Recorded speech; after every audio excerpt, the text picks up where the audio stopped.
Happy Tulip Tuesday. This is the day we share timely tips for the tulip bunch.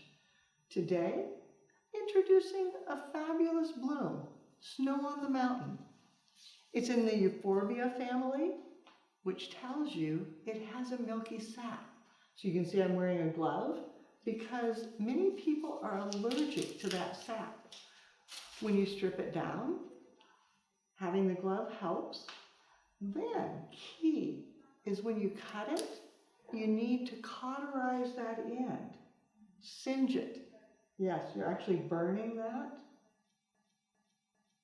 Then once it's singed, you can add it into fresh water.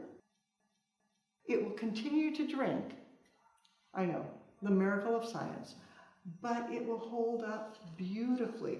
So key is, give it a cut, cauterize,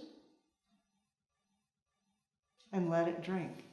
Once you have that set, it lasts so well. You can probably get a week, maybe up to 10 days.